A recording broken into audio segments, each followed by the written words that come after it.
आधी जिंदगी गुजर गई इसकी खोज में। आज भगवान भी रक्षा नहीं कर सका इसकी।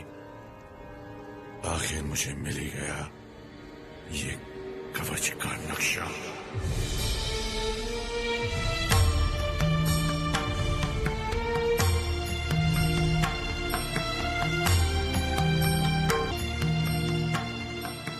तुम लोग जिस नक्शे को लेकर घूम रहे थे वो सिर्फ कागज का एक टुकड़ा नहीं बल्कि इतिहास का एक ऐसा पन्ना है जो सदियों से खो गया था। यह कहानी उस महान कहानी का एक छोटा सा अंश है जिसे हम महाभारत कहते हैं।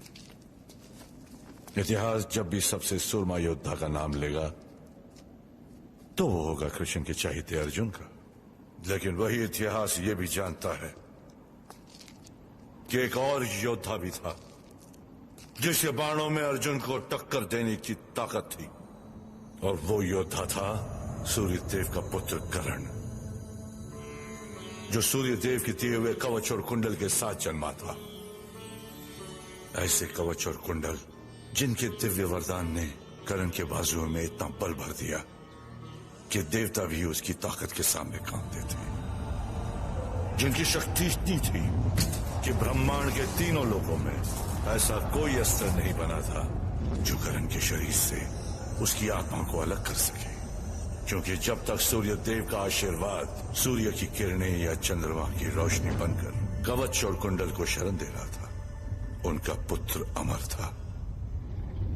सूर्य की किरणें जब युद्ध के आरंभ की घोषणा करती और उनके तेज से बल पाकर जब कर्ण के बाजू धनुष को थामते तो उसके धनुष से निकले हुए तीर मौत बनकर बरसते। कर्ण के इस वरदान का कहर जब पांडवों की सेना पर टूटा तब कृष्ण को एहसास हुआ कि कर्ण की शक्ति का जवाब रणभूमि में देना असंभव था। वो जानते थे कि कर्ण दानवीर था और स्नान के बाद भिक्षा में जो कुछ भी कर्ण से मांगा जाता वो उसे देने से इनकार नहीं करता। तब कृष्ण ने भेजा इंद्रदेव को।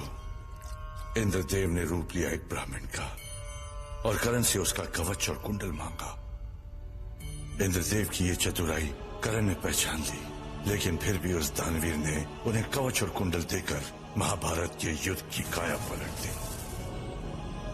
इस घटना के बाद ना ही कोई ग्रंथ ना ही कोई गाथा दोबारा कभी कवच का वर्णन करती है, परंतु कुछ कहानियां ऐसी भी होती हैं जो लिखी नहीं पुश्तों से बताई जाती हैं।